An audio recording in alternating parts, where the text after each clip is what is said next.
Welcome back to The Trade. I'm Gina. This is Drew. Thank you for listening, subscribing, commenting, liking, and leaving reviews on our Apple podcast. I truly appreciate you guys. I love the feedback. I love seeing the comments and the messages. It means a lot. You guys are awesome. I love seeing hashtag banana cats. I adore that so much. It's awesome seeing all the interaction. It's crazy seeing the hashtag banana cats. Because And it is even such a random thing. yeah, and even the woman who sent me a picture of a banana cat just randomly that made my whole day. It was so random and cute. It's just weird seeing it jump off like that. How are you doing, Drew? I'm good. I'm doing really, really good. This has been the last couple weeks have been really good. Yeah, for me too. Thank you guys. We hit our 1,000 mark on YouTube. Hey, It's pretty congrats. nuts. That's crazy. Awesome. I love it. Now we can do our giveaway. And the next pod, after you guys hear this one, we will for sure have a winner, and we'll reach out to you personally, and we'll post the winner on our Instagram as well and let you guys know who won. And I just wanted to say thank you. I appreciate the support, and I just want to give back to you guys for supporting us. I think it's really, really great. I love it. Yeah, I'm speechless on it. Honestly, it's just crazy knowing that 1,000 people subscribe to it. It's just nuts. Anything that we can do for you guys, we want to do. You know, if you guys need to talk privately or come on the pod and want to talk about your story to try to help somebody else, or even just chat, not even about any stories or anything, just need someone to talk to about anything, we're definitely here for you. And anything that we can do and post on our social media for you, we'll do for sure. Absolutely. Something that I wanted to say, another thing that's good news, is we just kind of closed on getting a house. Really? Yeah, it's pretty Really? exciting. Yeah, it's awesome. It's 3-bedroom, 2-bathroom, fenced in yard, which is the main thing that I wanted for the dogs, and a garage. And yeah, I'll be able to set up a little podcast corner, and I can't wait to show you guys what it looks like and decorate it. And Was it the one yeah, you guys went and looked at pretty recently? yeah, the big Awesome. yard and the This is the flagpole. huge new chapter. Congrats, you guys. Yeah, buying a first home. It's a huge deal. If you've bought your first home or in the process of doing so, let us know in the comments. I'd love to interact with some homeowners, because it's gonna be new. It's gonna be exciting. You know, you don't call up your the person that rents it to you anymore and ask them for help. You just do it now, right? Yeah, Like, now you got to do it. Yeah, yeah, absolutely. That's when we bought I'm our house. excited. Everything changes, but it's so nice having your own. It just changes the whole dynamic. You want to Oh fix yeah. everything. That's what I'm excited for. Yeah, I'm stoked. And there's a huge mountain behind it. And as long as everything continues to go good, which there's high possibility. So it, Well, I'm just I'm stoked. just looking forward to the day when I get to go hang out in your podcast corner. Hell yeah. I'll be waiting. It's It should be, awesome. So is yeah, we'll it? be in there soon. Oh, really? I was gonna ask you. Do you know like an estimate how long till you guys move in? Don't know an exact date, but today they did an inspection on the house. Um, and everything went great. And there's some things that we're waiting for at the end of this month before Halloween. After that, I should know more for sure. That's amazing. That's awesome news. That's so cool. I want to go. I want to freaking go. I know I mentioned that, but like it's serious. Like Well, I want now to you've go. got the space for it, so you're actually gonna get a goat. Oh But you yeah, live in a place where the other neighbors might have goats, so I mean, get the one. neighbors on the left side have like a bunch of horses, and I didn't really get to scope out the other neighbors. that one was just really noticeable because the horses were like on the other side of our fence. So I was like, "Oh, hey, how's it going?" There's a bunch of them. I worked with horses when I was a teenager, 5 of them, and they were foxtrotters, and I did everything from cleaning up the leather, feeding them, putting on their fly masks, letting them out to pastures, fresh water, everything. And I did it twice a day for all summer. And it was one of my favorite jobs that I've had as a teenager. So being in the country, feel like that and having my own property and like there's a big mountain behind us and eventually get to have a goat. I grew up with goats. I'm just like so stoked. It's so awesome. It's funny because I literally am like 15 feet away from a goat pen, but I live in a very Oh, suburban neighborhood, so I yeah. hate my neighbors' goats. Like, Oh, but they're cool animals. It's just not cool when you don't live in a place like your goat's not going to live 15 feet away from your bedroom window, I don't think. So, no, no. There's two different yards that is fenced off. Like the front yard, well, it's all fenced off, but then there's like the front yard though that's the main with the grass, and then up the driveway, and then there's a backyard that's fenced off all on its own too. Um, so yeah, there's plenty of space, and I'm so stoked. yeah, well, congrats. I'm stoked for you because I had no idea that was what was going on. That's awesome. Thank you. It's a big step. We're definitely excited, and it's gonna be fun. And something else that I want to talk about is Frank the Tank from Six Gun Quota. He was being so funny. And Frank, if you're listening, yes, I'm talking about you, and I didn't tell you that I'm going to talk about you, but I had to bring it to the pod because of what was said. So we were in the truck on our way to a show in Vancouver, and he was just being hilarious. And Frank's like a very outspoken, silly guy. Like he'll do anything to make you laugh, and he will definitely make you laugh. So he'll say off the wall stuff. Like if you've ever watched like David Dobrik's vlogs on YouTube, he reminds me of one of the guys that could be in that group because of just how random, off the wall, and funny he is. If you don't know about David Dobrik, you live in like a really dark hole because he's a famous YouTuber. He makes 4 minute and 20-second long videos, and it's just the best clips that you can think of. Hilarious. He's giving. It's emotional. Just it's some of the best content on YouTube, I think. So when I see that those group of guys, and I hang out with Frank, Frank watches them, and they're not a lot of the guys in the group watch YouTube. Maybe their kids do, but they don't. But Frank does. And so we relate and we can talk about that. And some of the things he says just makes me picture that he should be in that group. And I love capturing those kind of moments on the vlogs for their YouTube channel and showing his personality. So I wanted him to come on here, and he goes, "The Betrayed." He's like, "Isn't that for like, stories of betrayal, right? Like sad stories, like interesting topics. Like why would I go on a podcast called The Betrayed?"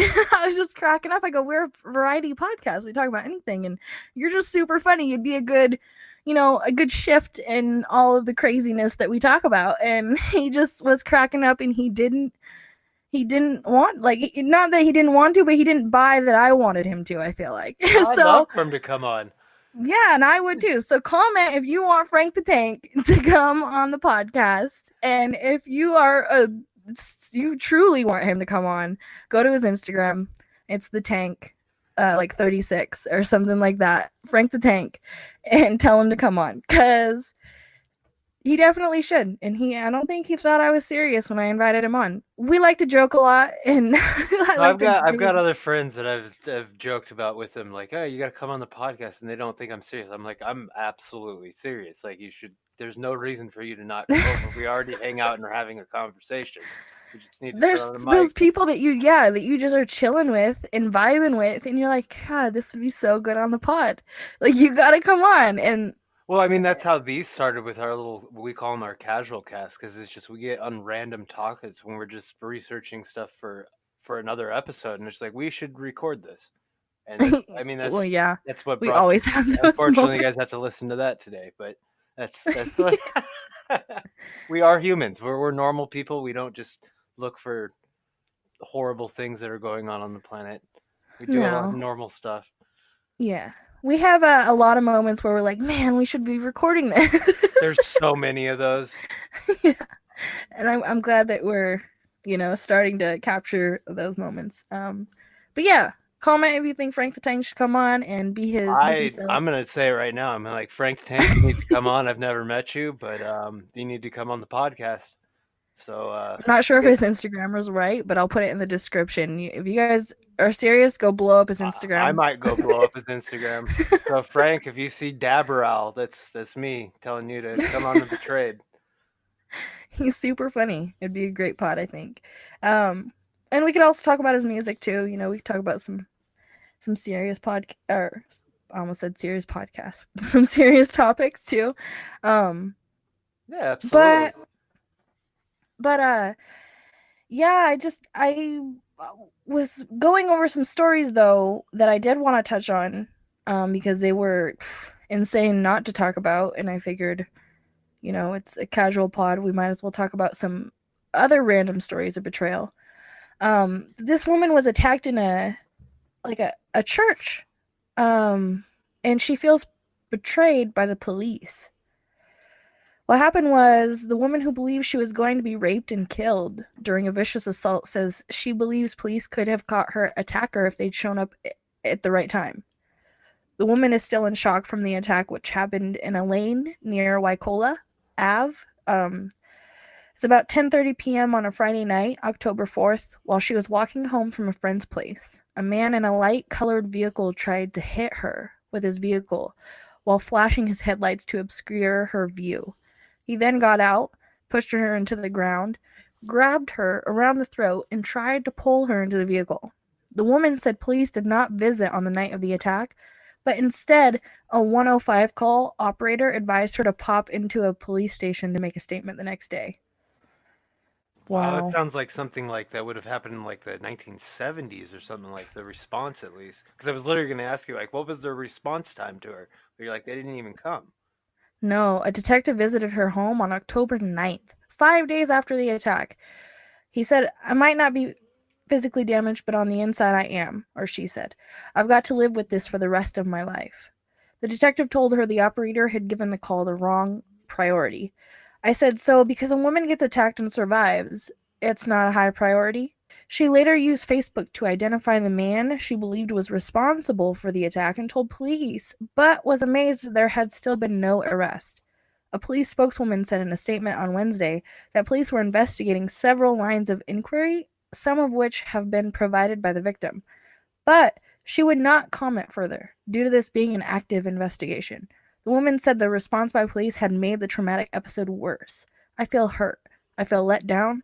I feel there's no protection here for people.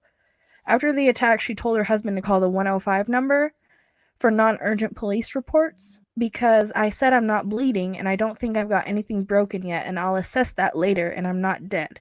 The call operator advised her to make a statement at a police station the following day, which she said the detective visited a few days later. He's the only one who said they're sorry, that no one came. On Tuesday, she returned to the police station for a video statement. I had to go right back from the beginning, and it was all videoed this time. And I said, please, please, can this be the last time? I have to relive this. Ugh, sounds sad. Like, the family were staying with friends since the attack as they no longer felt safe in their own home. You were supposed to be protected by police. If they had responded straight away, they could have caught the offender driving around. Police understand the assailant, and a middle-aged European man who is more than 182 centimeters tall. Detective Sergeant Brad Granger confirmed no officers attended at the time of the attack. The matter was assessed as requiring follow-up action, but not immediate attendance based on the initial information provided to the police. It was possible the attack could have been sexually or racially motivated, as the woman was wearing a headscarf at the time, but this was not yet confirmed, he said. A headscarf? They're probably talking about hijab or something. Okay. Yeah, something like that. Some type of religious head cover. I mean, they Okay. could have been Amish. She could have been an Amish woman or something like that. Right. Or she would have been a Yeah. Mennonite if she was using the phone. So Canterbury Police Metro Commander Superintendent Lane Todd earlier said police should turn up to any street assault. He has ordered a review of the police response to the incident. Anyone with information about the incident is asked to call police on 03-363-7400, quoting file number 191006-6929.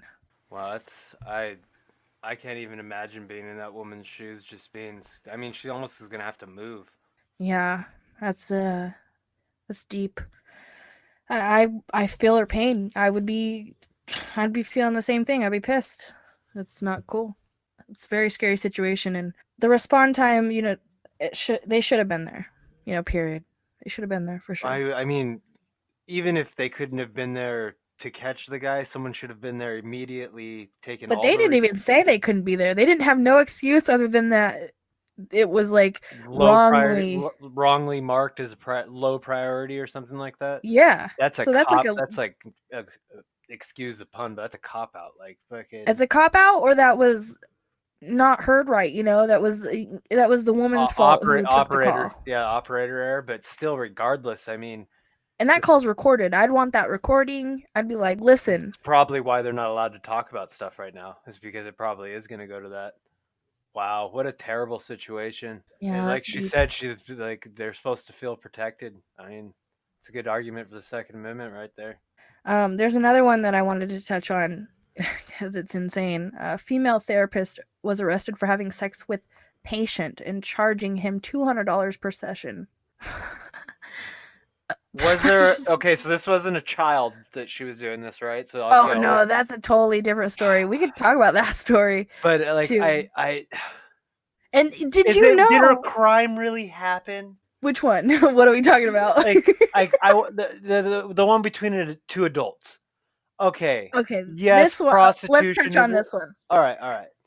She's a female therapist accused a male client of being the rapist, and now she's in jail. Police in uh, I think this is Minnetonka. Am I saying Minnetonka? that right? Is it like Yeah, Lake Minnetonka. Minnetonka, like Minnesota, like Prince? I think so. Arrested psychotherapist Joanne Lee Lamb for third-degree sexual contact after learning she was having sex with a client during therapy, for which she was charging $200, according to a criminal complaint posted by Southwest Media News. Cops in suburban Minneapolis were alerted to the relationship when Lamb called them to report the unidentified victim had sexually assaulted her. She later recanted the claim and conceded the sexual relationship, which the victim said had been going on for nearly 4 months, was consensual. The doctor then told cops she didn't want to press charges against the patient. She'd called the police to arrest. The victim reportedly had text and voice messages to make his case that the doctor was not forced to do anything against her will. Victim stated that sexual contact at appointments began with defendant's suggestion of mutual masturbation and eventually led to sexual intercourse. Search warrants obtained by Hennepin County cops indicate Lamb first started providing services for the patient in May 2015. The criminal complaint against Lee said the therapist could spend up to 15 years in prison and $30,000 in penalties for the alleged felony.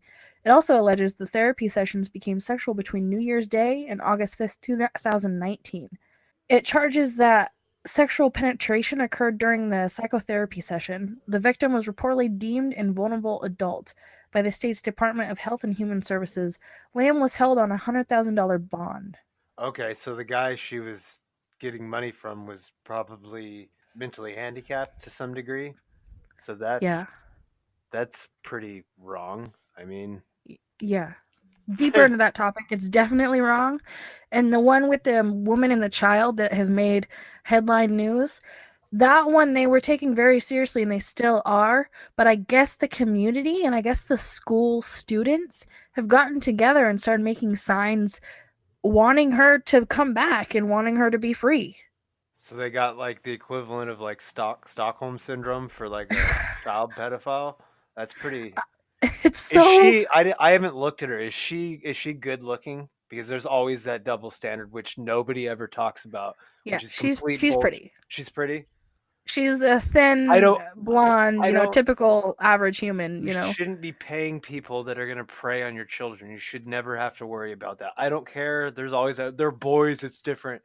I guarantee it's going to have some psychological impact on him at some Oh, point. oh Maybe yeah. not And the same as a girl would having you're giving him issues though with women, period, because something goes wrong, he's going to have that with him the rest of his life. You know, something that affects everybody is your first love. That affects everybody, okay? Whether it's good, bad, it affects you in a positive or a negative way. Your first love. You can't tell me if I'm wrong. No, no, In the no. comments. No, I'm. not you. Not you, but like in the comments, if you're listening, if you think that you've not been affected by your first love, let me know. I'd like to hear about it, because in a positive or negative way, I believe everybody has. And so a child being with an adult, that woman's intentions I don't feel like are the same as his, obviously. Even if it develops into more, he is going to gain these feelings that she probably doesn't have, and his heart ends up broken. Whether it's her getting in trouble and sent away, or her saying, we can't do this anymore, I don't want to get in trouble, and she stops and disappears, goes ghost, or she's just like, ends it on a bad note, like, I don't like how she end it with another adult. It's not you, it's me kind of thing, and she ends it that way, thinking that he can handle it, because he should have known in the beginning that it was just that, a thing, right? He is affected by that, period, because he gathered all these feelings and he invested that into this person, and it's going to change his perspective on women, relationships, and it can either do it for the good or the bad. But I've seen men who have, at very young ages been in love, and their total way of thinking about relationships has turned out negative because it ended negative. I would wait. I would wait. Not everybody, but if you're young and you're having fun, know that it's fun. Don't invest too much emotion into it, because you'll get hurt, man, and it will change your whole perspective on things, and that's what you want to avoid. That's a deep subject. It really is. Love is a super deep subject, but I have it What do they say? tattooed. What do they say about love? Like you have your first love, your hard love, and you're like the love or something like that. True. It is true True. though, but like my first love was in high school, and I'm still friends with her. Like I don't have any ill will there. But my hard love, my ex fiance, like that's a complete different story. Like I Yeah. would never want to see or talk to her ever again. I'm still friends with my first love, and it was fun, and I had no negativity came from it. And then hard love, mm, I've never had like a bad relationship, I'd say. Like something that was bad. I've had relationship where there was a lot of obstacles, things that we had to overcome and deal with together, but not one that like I could say, "Oh, I hate that person," or I never talked to them. Everyone I've been with, we're cool. And I'm happy to see them happy, and they're happy to see me happy. We're not like best friends, but like we're happy for each other. No, that's awesome. That's awesome that you have that. No, that I don't think every person has to have that experience of that bad love or anything like that. You would hope most people don't feel that. For sure. Yeah, I have it tattooed on me, the lovebirds, because I'll always believe in love, like good, bad, no matter what I go through or what I see people around me go through. I'll always believe in it, because it's a real emotion. It's something that I think everybody Oh, it's one of the goes few through. things you really can't buy. Oh yeah, And it sounds cliche, but it's true. for sure. It's a beautiful thing. As we're on the topic of love, so we should have a segment. We should throw a segment in this pod if you want to. Let's talk about our first love. What was Yeah. your first love like? Like right now? Yeah. Um it ended badly. It was like stereotypical like high school shit, you know what I mean? Mm. She ended up like going on a date with another guy and I found out about it and we broke up from there, but How like dare her? it's just what it's girls being girls, teenagers being teenagers, you know? Yeah, I remember my best guy friend. He was dating a girl. She cheated on him. I was mad for him. Super mad for him. Like, you cheated on my friend. Super mad. confronted her. I was mad at her. Yeah, you don't cheat on the homie, man. Especially when he was gonna take you to a dance. He got a limo. He got a suit. He had never gotten a suit before. I was lucky. She went with me to prom. She was nice enough that she didn't do anything like Oh, that to me, but it is what it is. We had good times. I got nothing but love for her still, like, in the most like platonic, normal way. Like it was yeah, good times, and I got no ill will to her. My for sure. my ex fiance, it's like I said, that's a different story, but it's buried now too. Yeah. What about you? My first love I met at summer camp. Yeah, my aunt is a lunch lady. She's a cook at high schools, and she got invited or asked to cook at a summer camp for learning about laptops and technology and making movies and learning about how to use the Apple computer and the movie program on there, and we made our own movie and had a lot of fun. We got to swim.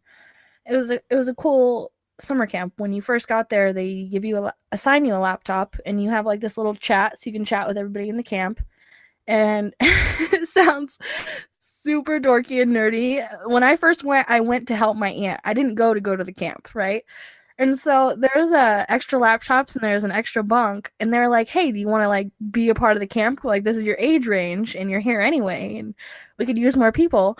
I was like, "This sounds interesting. Like why would I say no? What would I work behind a kitchen or and sleep in a tent or sleep in these cabins and be a part of this camp, right? With friends." So, well, actually, none of them were friends until the end of the camp. I didn't know anybody there. So we're all hanging out and we get these laptops, and there's a girl's side and a boy's side. And one of the boys there, we just obviously like we're friendly. And so we talked all the time in that little chat thing, and then every time we had a project we worked together, and it was cute. And at the end of the camp there's like this dance, right? And he asked me to go to the dance at the end of the camp with him, and we did the dance. And then like what was fun though, I think is what really got me into wanting to do videography was this camp though, because they gave us like two different topics and we had to make that kind of movie. Like there was Western horror. They had to make a Western horror movie. That was your group's thing for the week. Or scary comedy. So, make a scary comedy, or you get it. So they gave you like two different genres of a movie and you had to create that. And they showed ours and everybody else's. There was some silly ones, some serious ones. Ours was the Western scary one, and had to dress up all old school Western style. And there was a bar, and I don't know, it was gory, fake blood. It was super fun. And at the end, to celebrate, they had the dance. He asked me to go. I said yes. Another girl was crushing on him, and like I was just like, sorry. Like she found out. I didn't know. I had never been asked out by a boy before. I wasn't about to say no. I didn't know she liked him until after. So I was just like, sorry. So we went to the dance. It was super cute and fun, and we went to the lake, sitting by the log, along the river or along the lake bed, I guess, the lake bank or whatever it is. Yeah.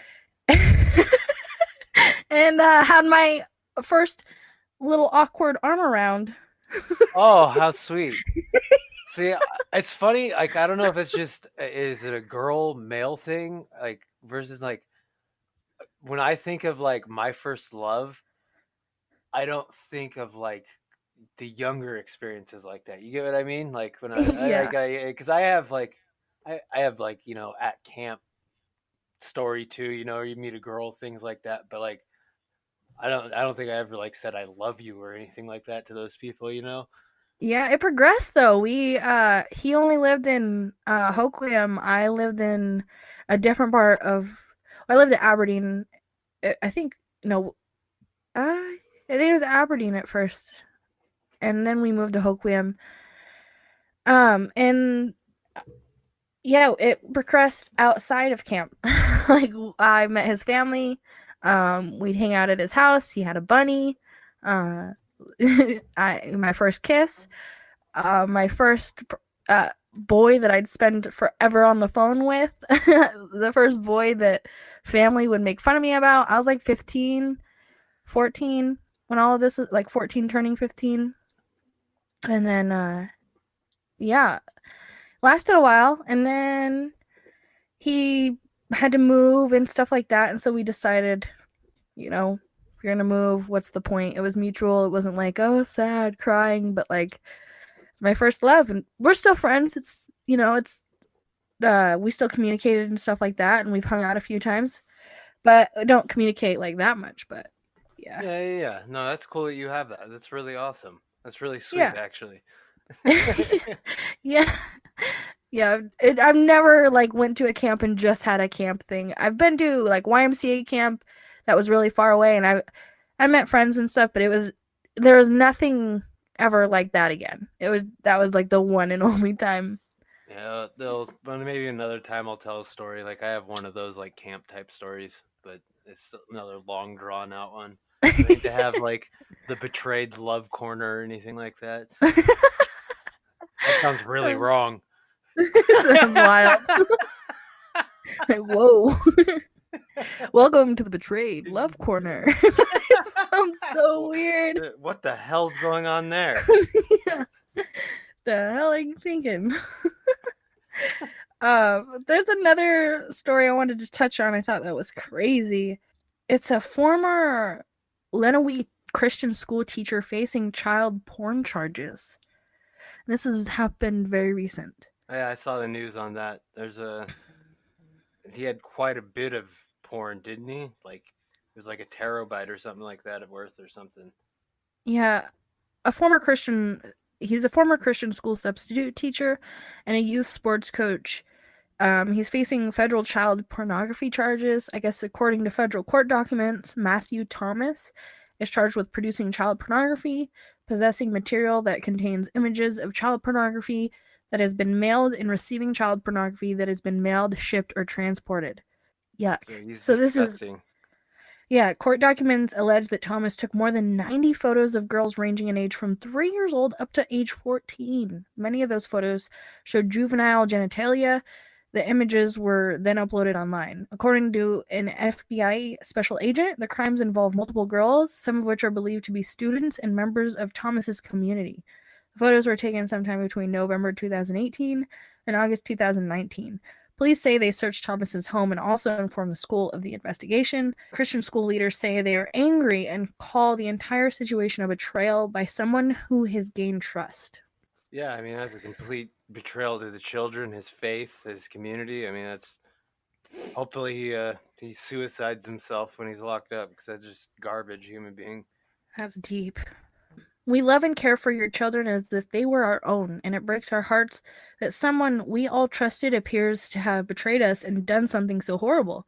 I'm truly sorry this happened, said Dr. Jim Coleman, the CEO of the Christian school. Coleman says the school district is cooperating with authorities, and as soon as Thomas was arrested last week, he was fired from the school immediately. Thomas appeared in federal court in Detroit on Friday, September 27th. His detention hearing was postponed until Thursday, October 3rd. He remains in custody. As for the school district, here is a full statement regarding the ongoing child pornography investigation. My colleagues and I are devastated that it's necessary to be emailing you tonight about the shocking and disgusting allegations made against a former substitute teacher at our school. As you must know, Matthew Thomas was arrested by the FBI on Wednesday on child pornography charges. You deserve a full explanation as to the events surrounding these horrible crimes. Last week, FBI agents contacted school administrators and asked for our help in a child pornography investigation. They shared very few details with us, but did tell us that Mr. Thomas was the suspect and that some of the victims may have been our students. So deep. Our obvious reaction upon learning this information was that we wanted to immediately fire Mr. Thomas to ensure that he had no contact with our students and to notify parents. However, the FBI agents told us that they didn't have enough evidence to arrest him and warned us that doing anything to tip him off might allow him to destroy evidence and escape prosecution. Very reluctantly, we agreed to the FBI's request to stay silent for a few days, and the agents continued their investigation. We did, however, take immediate steps to monitor Mr. Thomas's classroom at all times, utilizing multiple staff members so that he was never alone with students, which was really smart and a great for them to do. Yeah, I mean, they probably had protocol from the FBI trying to get their stuff because they don't want to have that on their stain too. That something else happened under their watch. Oh yeah. The FBI never told us when they were going to arrest Mr. Thomas. We learned of his arrest on Wednesday night. He then fired Mr. Thomas immediately and sent a short statement to parents. Words cannot express the depth of anger and betrayal all of us here feel. We love and care for your children as if they were our own, and it breaks our hearts that someone we all trusted appears to have betrayed us and done something so horrible. I'm truly sorry that this has happened. Our foremost responsibility and goal is to keep your children safe. Every day we do so many things to safeguard students. Since we learned of this incident, we are reviewing our operations and will seek any new safeguards available moving forward. I wonder what those are. We've offered free counseling by trained professionals to every student and parent who requests it. If you or your child would like to speak with a professional, please get in contact with the school so we can help. Dr. Jim Coleman, CEO of the Linway Christian School. Yeah, Wow. there's not. I mean, they can do so much for protocols to prevent stuff, but I mean, it's not the school's fault this guy was a pedophile. These guys take the steps to cover themselves. Exactly. People like people get betrayed like that every day, and it's so sick. It's disgusting. Anybody that feels like it's okay to look at a child that way or hurt a child, you just need to freaking not be here. Yeah, I that to put it lightly, not be here. That Yeah, I didn't want to go ham. I don't. I didn't want to say what I want to say. That was very light, for sure. I could have been very blunt, but I held back. I held back a little bit. That's funny. So those are just some insane stories of betrayal, and there are very like reoccurring ones that happen like that every day. I mean, we could go on and on and on about stories that we come across. Those are recent, not like from months or years ago. So if you want to check out those stories, I can leave the links in the description for you. Comment and let us know what you guys think of our pod. Leave us a review on Apple Podcasts if you would. We love to see your guys' feedback. It really means a lot. And we appreciate you guys. Thank you for listening. Thank you for liking and commenting and subscribing to our YouTube as well. I've been having fun doing this. It's helped me, be good at numerous things that I was comfortable doing, but not as comfortable. And now it's like it's definitely helped a lot. It's helped me speak better, helped me talk in front of people better. I've always been a good speaker in front of people, but like this has just pushed it over the top, and it's very awesome interacting with people and interviewing people. So if you guys want to come on and tell your story, message us on Instagram, yes, the betrayed. We'll please leave do. that. Yeah, we'll leave that link in the description as well. Yeah, thank y'all. We love you and appreciate you. Banana cats. Banana cats, much love. Peace.